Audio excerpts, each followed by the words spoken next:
Hello, I am आर.के. Jha from Mahatma Gandhi Shikshan Sansthan. आज हम क्लास 10th के लिए एक नया चैप्टर रियल नंबर्स को स्टार्ट कर रहे हैं। इस चैप्टर का ये पार्ट 1 है, एक्सरसाइज 1.1। इस चैप्टर में वैसे चैप्टर का नाम है रियल नंबर्स। तो रियल नंबर्स का मतलब क्या होता है? Collection of rational and irrational number is called real number. इसमें सबसे पहले हम नया टर्म समझेंगे, एल्गोरिथम क्या होता है। तो एल्गोरिथम का मतलब होता है कि series of well defined step, कि हम कोई भी well series defined step use करते हैं जो हमको किसी भी प्रॉब्लम को सॉल्व करने में हेल्प करता है, उसको हम एल्गोरिथम कहते हैं। इसीलिए हम एल्गोरिथम का डेफिनेशन देंगे, या series of well defined steps which help to solve a type of problem. उसको बताएगा कि लेमा किसको कहते हैं। ये इस चैप्टर में ये एल्गोरिथम और लेमा हमको यूज करना पड़ता है। तो लेमा एक प्रूवन स्टेटमेंट होता है, जिस स्टेटमेंट के थ्रू हम किसी दूसरे स्टेटमेंट को हम प्रूव करते हैं। माने लेमा अपने आप में एक प्रूवन स्टेटमेंट है, जस्ट लाइक एक्सियम की तरह, जिसके थ्रू हम किसी दूसरे स्टेटमेंट को प्रूव करते हैं।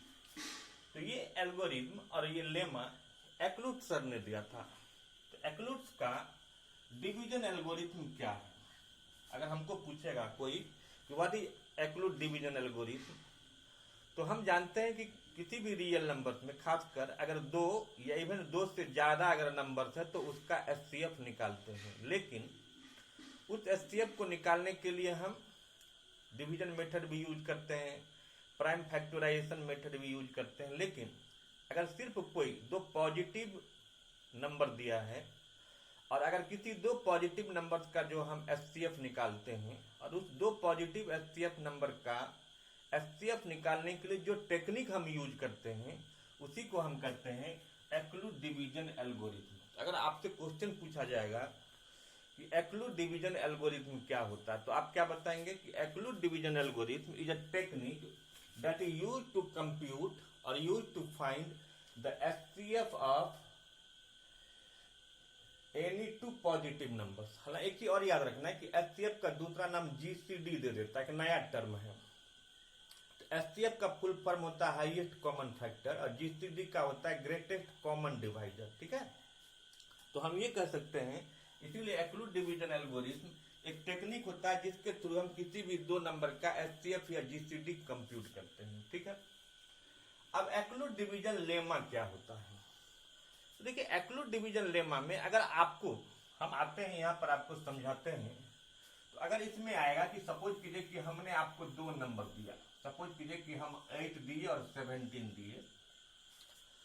तो अगर आपको इस दोनों में एक नंबर बड़ा होगा, एक छोटा नंबर होगा, तो जो छोटा नंबर है उस छोटा नंबर से आप बड़ा नंबर में डिवाइड करो। जैसे 8 से अगर हम 17 को डिवाइड करेंगे तो 8 2 जा 16 होगा, ये 1 हो गया। तो जिस नंबर में हम डिवाइड करते हैं उसको हम कहते हैं डिविडेंड। क्या बोलते हैं इसको? डिविडेंड, जिसको हम सिंबल ए देंगे। और जिस नंबर से आप डिवाइड करते हैं इसको हम डिवाइडर कहते हैं, डिवाइडर को हम बी देते हैं।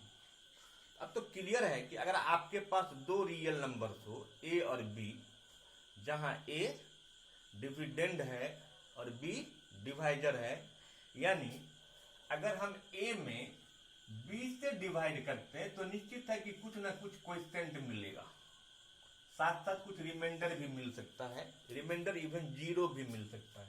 एक चीज और कि अगर मैं इसी को 8 से 17 को डिवाइड कर दे और 8 1 जा 8 लिख दिया मैंने, तो ये 9 आ गया। तो आप भी जानते हो कि ये डिवीजन गलत है और ये डिवीजन सही है। तो हम पहले से भी जानते हैं, क्लास 6 7 में भी हम जानते थे कि dividend is equal to divider into quotient plus remainder होता है। आप देखिए कि अगर 8 इंटू 1 8 में 9 जोड़ेंगे तो 17 आ जाता है। ये डिवीजन गलत है।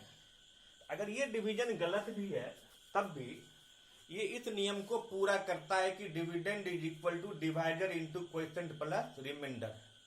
लेकिन अगर ये नियम पूरा भी करता है तो इस नियम को पूरा करने के बाद क्या आता है कि रिमाइंडर जो है आपका वो डिवाइडर से क्या बड़ा है। अगर dividend is equal to divisor into quotient plus remainder हो और रिमाइंडर अगर डिवाइजर से बड़ा हो और इवन अगर वो डिविडेंड बराबर divisor into quotient plus remainder हो तो गलत माना जाता है, क्योंकि नियम है जो रिमाइंडर जो होगा वो हमेशा डिवाइजर से छोटा होगा। कितना छोटा हो सकता है? 0 भी हो सकता है, 0 से बड़ा भी हो सकता है, बट बी मतलब डिवाइजर से छोटा होगा। तो यहां पर क्लियर है कि जब मेरे पास कोई दो नंबर होता है ए और बी से जब हम ए को डिवाइड करते हैं तो कुछ ना कुछ क्वोशिएंट या रिमाइंडर तो मिलता है, जहां रिमाइंडर बी से छोटा होता है, 0 भी हो सकता है या 0 से बड़ा भी हो सकता है। इसी चीज को एक्लूट सर ने अपना एक डिवीजन लेमा दिए थे और इस लेमा में स्टेटमेंट बनाता है, ये बहुत इंपॉर्टेंट है, आपको पूछा जाएगा एग्जाम में, पूछा जा सकता है कि व्हाट इज एक्लूट डिवीजन लेमा। कि एक्लूट डिवीजन लेमा है क्या? तो हम बताएंगे कि for any two given positive integers, कि अगर मेरे पास कोई दो पॉजिटिव इंटीजर्स ए और बी है, जैसे मैंने ए लिया था और बी लिया था, तो वहां पर और यूनिक होल नंबर क्यू और आर मिलता है, जहां रिलेशन क्या होता है कि डिविडेंड बराबर divisor into quotient plus remainder, मतलब ए जो होगा वो B into Q plus R होगा, जहां आर जो होगा वो या तो 0 होगा या 0 से बड़ा होगा, लेकिन बी का मतलब डिवाइजर से छोटा होगा। इसी को हम एक्लूट डिवीजन लेमा कहते हैं। तो इसी को हम एक्सप्रेस करते हैं कि according to Euclid division lemma for any two given positive numbers a and b there exist two unique whole number q and r such that a is equal to b q plus r, जहां r जो होगा या तो 0 होगा या 0 से बड़ा होगा, बट बी से छोटा होगा। तो ए क्या है? डिविडेंड, बी क्या है? डिवाइजर, क्यू क्या है? क्वोशिएंट, आर क्या है? रिमाइंडर। इसीलिए हम इसको समझने के लिए लिख सकते हैं कि डिविडेंड इज इक्वल टू, यही ए हुआ कि dividend is equal to divisor into quotient plus remainder, जहां रिमाइंडर जो होगा वो डिवाइजर से हमेशा क्या? छोटा होगा। इसी को हम एक्लूट डिवीजन लेमा कहते हैं। क्लियर? और एल्गोरिथम क्या होगा? तो डिवीजन एल्गोरिथम से हम किसी भी दो पॉजिटिव इंटीजर्स का हम एचसीएफ कंप्यूट करते हैं, टेक्निक बना हुआ है। क्लियर? तो आप अभी इस वीडियो के माध्यम से एल्गोरिथम समझे, लेमा समझे, एक्लूट डिवीजन लेमा क्या होता है, एक्लूट डिवीजन एल्गोरिथम क्या होता है। अब इन बातों को समझने के बाद अब हम आते हैं, अब इसमें क्या करना रहता है। अभी जैसे आपने अभी स्टेप समझा, अब इसमें क्वेश्चन देता है कि जैसे एक्सरसाइज 1.1 का क्वेश्चन है पहला, using Euclid division algorithm find the HCF of 135 and 225। तो हम क्या करेंगे, जब भी एक्लूट डिवीजन एल्गोरिथम से किसी भी दो नंबर का अगर आपको एचसीएफ कंप्यूट करने के लिए दे दिया, तो आपके पास जो दो नंबर होगा उस दोनों में एक बड़ा नंबर होगा, एक छोटा नंबर होगा।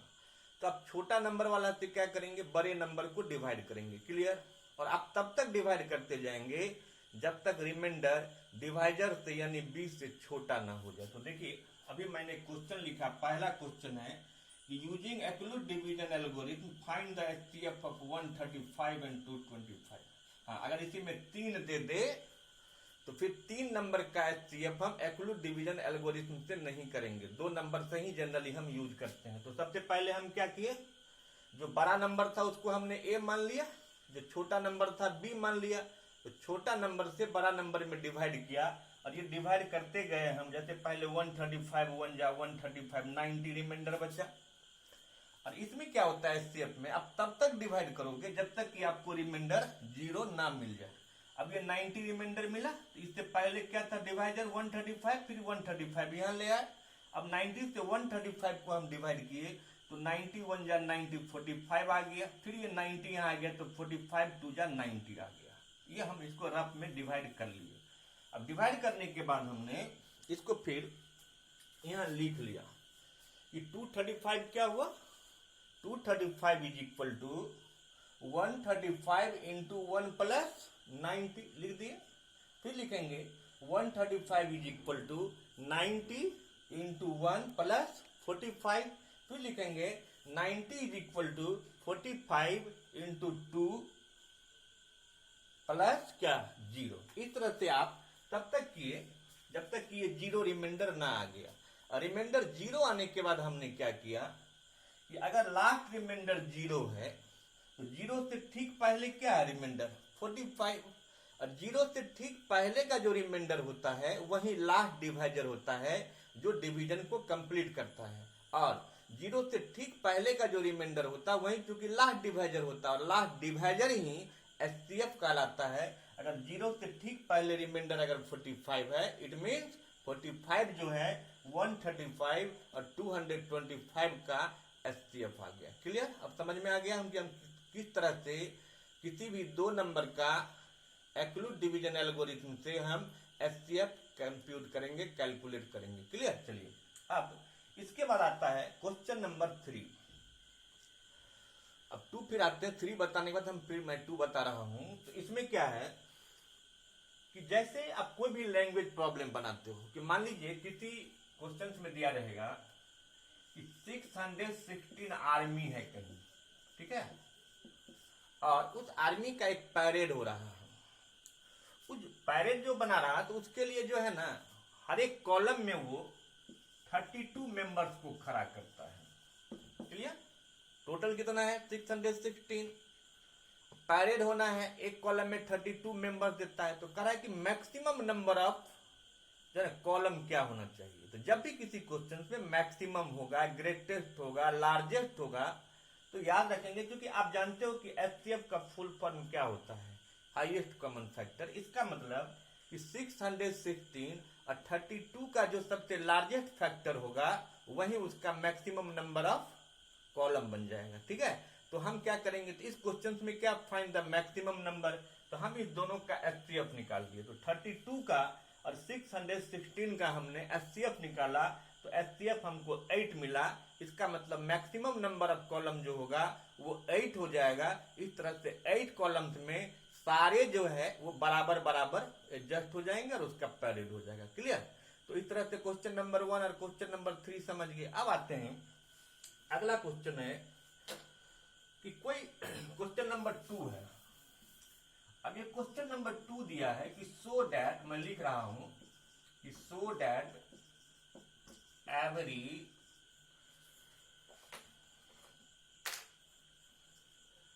Positive odd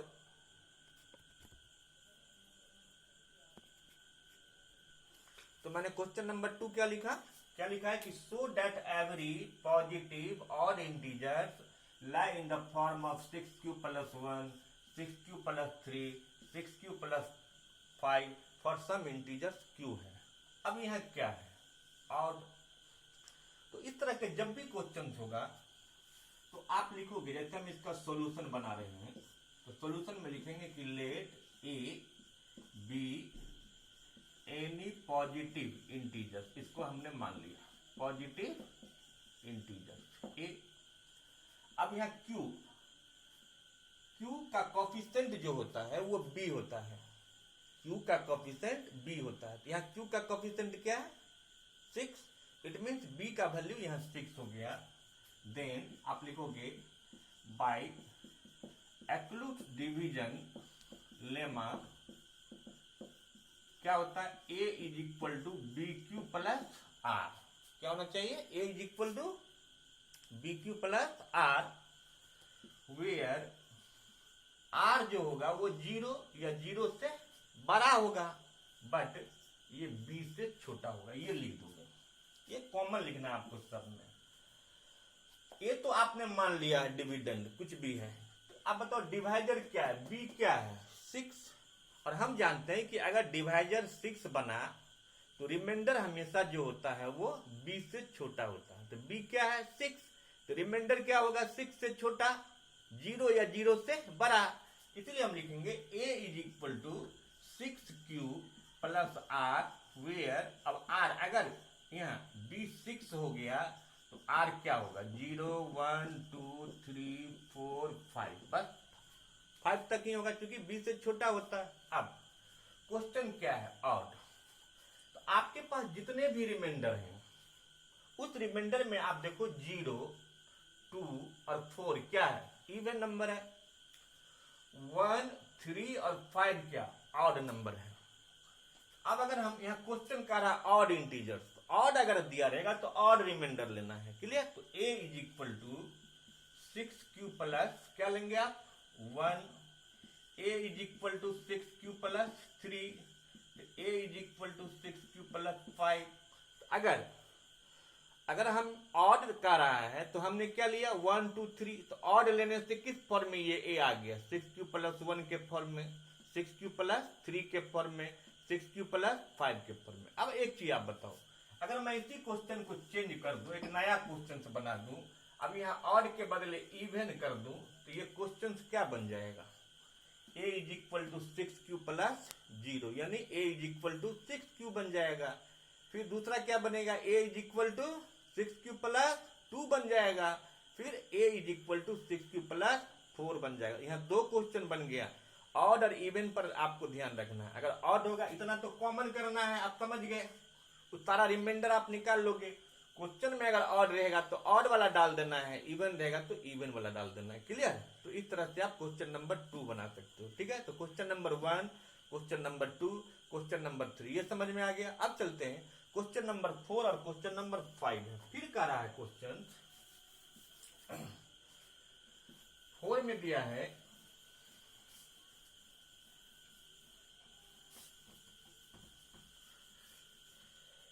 use Euclid division lemma to show that square. अभी जो मैंने क्वेश्चंस बनाया उसमें स्क्वायर नहीं था। अब कह रहा है कि show that the square of any positive integer is either of the form of 3m और 3m प्लस 1 के फॉर्म में। ये क्वेश्चन नंबर 4 दिया है। एक चीज और, क्वेश्चन नंबर 2 में मैंने क्या कहा, ऑड है ऑड रिमाइंडर लेना है, इवन है इवन रिमाइंडर हो, और अगर कुछ ना दिया हो, ना ऑड हो ना इवन हो, तो क्या करेंगे। अगर यही क्वेश्चन रहता 2 तो किस फॉर्म में लाइक करता, अगर ऑड इवन नहीं रहता तो 6q प्लस 1, 6q मतलब ऑड इवन सबको बारी बारी से लिख दोगे। अगर ऑड इवन कुछ नहीं रहता तो 6q plus 1, 6q plus 2, 6q plus 3, 6q plus 4, 6q plus 5। Odd even कर दिया तो आप छांट के ले लोगे, क्लियर। तो चलते हैं, अब स्क्वायर करने से लाना है और m दे दिया है तो सिंपल है। फिर हम इसको बनाएंगे कि let a be any positive integers, लिख दिया। Then by Euclid's division algorithm ये क्या होना चाहिए, bq प्लस r, जहां ये r जो होगा वो 0 या 0 से बड़ा बट b से छोटा होगा। अब बताइए m ही है, लेटर पर नहीं जाना। m का कोफिशिएंट क्या है 3, इसका मतलब b हो गया 3, क्लियर। तो अब लिख देंगे then a is equal to 3q plus r। अब आप बताइए अगर b 3 हो गया तो रिमाइंडर क्या होना चाहिए 0, 1, 2, वेयर r 0, 1 और 2, बस हो गया। इसमें ऑड इवन कुछ नहीं लिखा है, इसका मतलब बारी बारी से हमको पहले रिमाइंडर को डालना है। अब हम इसको लिखेंगे केस 1 में, तो a is equal to 3q plus 0, तो a is equal to 3q लिख दिया। क्वेश्चन में स्क्वायर, तो क्वेश्चन नंबर 2 बनाए थे तो उसमें स्क्वायर नहीं किए थे, सीधा रिमाइंडर पुट किए थे। क्यों, क्योंकि उसमें स्क्वायर नहीं था। बट क्वेश्चन नंबर 4 में आए तो क्या है, स्क्वायर कर दिया। तो कुछ नहीं, आप पहले रिमाइंडर पुट कर दो, अब स्क्वायर करो, फिर लिखो on squaring both side A square is equal to 3q का स्क्वायर कर दिया। तो A square is equal to क्या हो जाएगा 9q स्क्वायर। अब किस फॉर्म में लाना था 3m के फॉर्म में, तो आप इसको लिख दो 9q स्क्वायर को आप लिख दो 3 इंटू 3q स्क्वायर, तो लिख सकते हैं। अब लाना है 3m के फॉर्म में, जहां पर मेरे पास 3 आ चुका है और इसको हम क्या करेंगे m मान लेते हैं। तो लिखेंगे लेट 3q स्क्वायर बराबर m हो गया, देन a स्क्वायर बराबर क्या हो गया 3m। तो स्क्वायर करने से क्या आ गया, किस फॉर्म में आ गया 3m प्लस 1 के फॉर्म में। अब चलते हैं, अब केस 2 में आइए। अब 0 आप ले चुके हो, अब किसका बारी है 1 का बारी है, क्योंकि ऑड इवन तो दिया नहीं है, तो a is equal to 3q plus 1 ले लिया, रिमाइंडर पुट किया। फिर क्या करेंगे, हम इसको स्क्वायर करेंगे। अब लिखेंगे ऑन स्क्वायरिंग बोथ साइड। एक चीज याद रखना है कि रिमाइंडर पुट करने के बाद स्क्वायर करना है। तो ये a स्क्वायर बराबर 3q प्लस 1 का स्क्वायर, तो a square a plus b का होल स्क्वायर कर दीजिए, 9q square plus 2ab that is 6q plus 1। आगे अब किस फॉर्म में लाना है, 3m प्लस 1। आप ध्यान दो, यहाँ प्लस 1 आ चुका है आपको, इतना में से आप बस 3 निकाल लो। अगर हम इसमें से 3 निकाल लेंगे तो क्या बचेगा, 3q square plus 2q plus 1। आगे एक चीज कोई आपसे क्वेश्चन कर सकता है कि इसका फैक्टर तो 3q होगा, तो भाई मैं इसको फैक्टराइज नहीं करने जा रहा, हम इसमें से 3 इस फॉर्म में हम लाने जा रहे हैं, इसीलिए बस 3 लोगे, 3q स्क्वायर नहीं लेना है। अब ये a स्क्वायर बराबर क्या हो जाएगा 3, और इसको क्या करेंगे हम, इतने को अब m मान लेंगे, तो क्या बन जाएगा, तो 3m प्लस 1। इस तरह से एक स्क्वायर किए तो क्या आ गया 3m प्लस 1। तो आपका क्वेश्चन बस 2 ही दिया था, आपके मन में अब आता होगा कि 2 बचिए गया, तो बच गया तो बच गया, क्योंकि आपका काम 2 ही मांग रहा था, 3m प्लस 1 और 3m 2। अब ये बच गया तो इससे हमको काम करने की जरूरत नहीं, जितना जो क्वेश्चन मांग रहा था उतना मैंने कर दिया। क्लियर। अब चलते हैं, तो अब देखें कि दूसरा क्वेश्चन में क्या था, ऑड इवन था, चौथा क्वेश्चन में क्या था, स्क्वायर था। अब ऐसा भी हो सकता है कि दे दे क्यूब करो तब भी क्वेश्चन बन सकता है। पांचवा क्वेश्चन है, देखिए अब पांचवा क्वेश्चन में है, फिर ये क्वेश्चन 5 है और इसको लाना है 9m प्लस 1, 9m प्लस 8।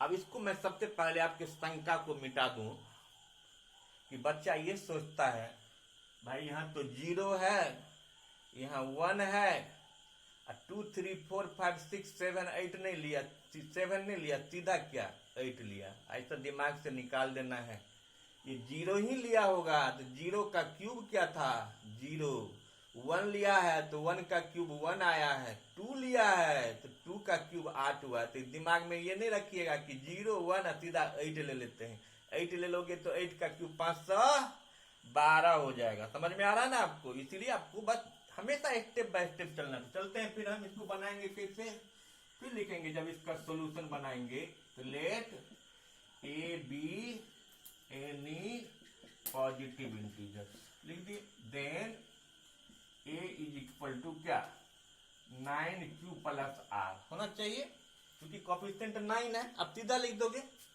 अगर 9 कोफिशिएंट बना q का, इसका मतलब b 9 बना तो रिमाइंडर क्या सब होगा 0 1 2 से लेके कहां तक 8 तक होगा।